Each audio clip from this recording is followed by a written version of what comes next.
మేము ఈ 3 కటింగ్లు చేయడం జరిగింది ఈ బొప్పాయి ఇప్పుడు దాకా. అయితే దీనికి వైరస్ రాకుండా కొన్ని కషాయాలు వాడామండి. ఇదివరకు బొప్పాయి అంటే కొంచెం భయపడేవాళ్ళు రైతులు. బాగా వచ్చేది బొబ్బర్ లాంటిది వైరస్. ఆ వైరస్ అనేది మా తోటకు రాలేదండి. అది రాకుండా మేము కషాయాలు, పుల్లటి మజ్జిగ ఇలాంటివి కొట్టాము. బాగా కాయ క్వాలిటీ కానీ, చెట్టు ఎదుగుదల కానీ బాగుంది. మన కెమికల్ వాడిన బొప్పాయికి మన బొప్పాయికి చాలా డిఫరెన్స్ తేడా ఉందండి.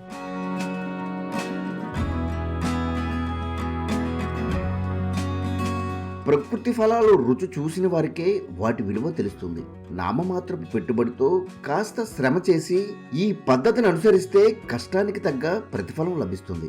ఈ ఉత్పత్తులను సొంతానికి వినియోగించి ఆరోగ్యపరంగా లబ్ధి పొందడమే కాకుండా మెరుగైన రాబడి సాధిస్తున్నారు.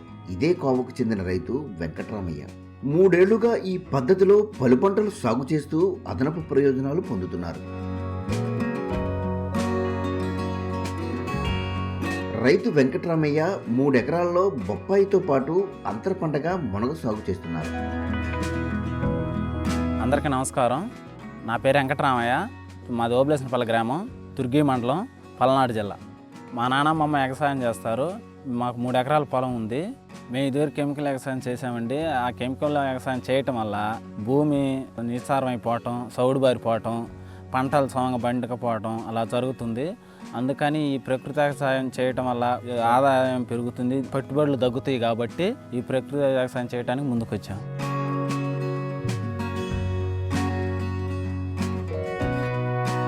ఇదే భూమిలో 3 ఏళ్లుగా తొలకరికి ముందు PMDS వేసుకొని భూమిలో పోషకాలు పెంచేందుకు పరోక్షంగా దోహదం చేస్తున్నారు.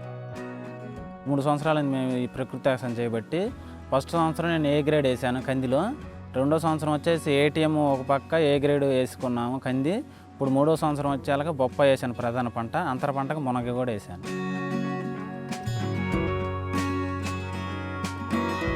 మేము బొప్పాయి వేసే ముందు PMDS చల్లుకున్నామండి. ఆ PMDS 45 రోజులు కాగానే ఆవులు బెరగుడ్డు ఉన్నాయి మాకు, వాటికి మేతగా వేసుకున్నాం కొంత.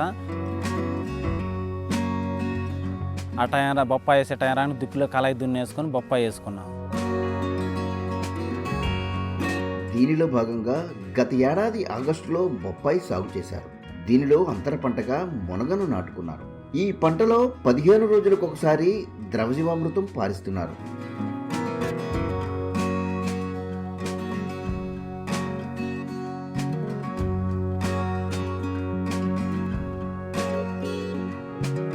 అదేవిధంగా అవసరమైన సమయాల్లో మొక్కకు అందిస్తున్నారు. దీంతో పాటు 2 నెలలకు ఒకసారి ఘనజీవామృతాన్ని మొక్కలకు వేసుకుంటున్నారు. ఈ విధంగా రైతు సాధికార సంస్థ రాజీ లేని సూత్రాలను సాగులో పక్కాగా అమలు చేస్తున్నారు. ప్రతి నెలకోసారి ఘనజీవామృతం చెట్టు మొదట్లో వేస్తాను. 15 రోజులకు తడవ ద్రవజీవామృతం వాటర్ ద్వారా పారించడం, చెట్లు మొదట్లో పోయటం జరుగుతుంది.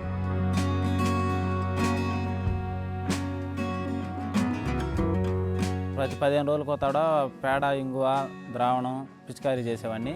అలాగే పంచగవ్య కూడా పిచికారీ చేసేది. 9 నెలలైంది బొప్పాయి వేసి. 3 కటింగ్లు కోసాము, 20 టన్నులు అమ్మాము. ఇప్పుడు కూడా ఒక తెగులు కానీ, వైరస్ కానీ ఇలాంటిది అనేది ఆశించలేదు. ఈ బొప్పాయికి వైరస్ ఎందుకు రాకుండా ఉండటం వల్ల మన ప్రకృతి వ్యవసాయం చేయటం వల్ల బీజామృతము, ఘనజీవామృతము, పుల్లటి మజ్జిగ అవి వాడటం వల్ల మన ఈ బొప్పాయికి అనేది ఏ రోగం అనేది ఆశించలేదు. ఈ ప్రకృతి వ్యవసాయంలోనే రాజీ లేని సూత్రాలు పాటించడం వల్ల ఎటువంటి వైరస్ రాలేదు. ఈ క్రమంలో బొప్పాయి, మునగ పంటల నుంచి 6 నెలల తర్వాత దిగుబడులు మొదలయ్యాయి. ఈ విధంగా ఇప్పటి వరకు ఈ ఉత్పత్తుల నుంచి 2 లక్షల రాబడి సమకూరగా పంటలు పూర్తయ్యేసరికి మరో 1 లక్ష ఆదాయం వస్తుందని లెక్కలు వేస్తున్నారు. ఈ పెట్టుబడి వచ్చేసి 3 ఎకరాలకు 1.5 లక్ష అయిందండి. 20 టన్నుల కాయలకు వచ్చేసి 2 లక్షలు వచ్చాయి. పెట్టుబడి పోను నాకు 50,000 మిగిలాయి. ఇప్పుడు ఉండ కాయ అయితే ఇంకా 30 టన్నుల కాయ వచ్చింది, 3 లక్షలు వస్తాయి.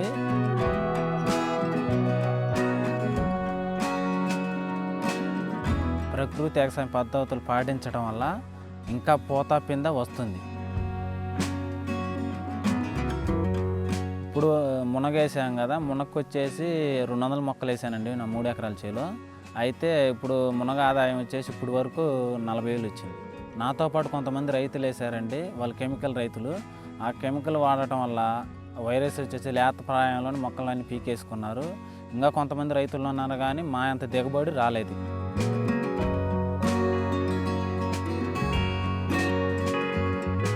ఈ ఉత్పత్తులను మెరుగైన మార్కెటింగ్ చేయడం ద్వారా ఆశించిన దానికి మించి రాబడి సాధిస్తున్నారు.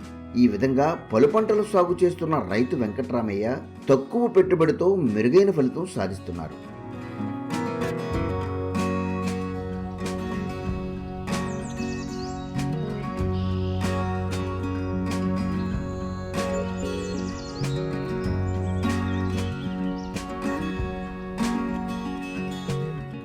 ఈ పంటల నుంచి లభ్యమైన బొప్పాయితో పాటు ఇతర ఉత్పత్తులను తన ఇంటి అవసరాలకు వినియోగించి కుటుంబ సభ్యుల ఆరోగ్యాన్ని పెంపొందించుకుంటున్నారు.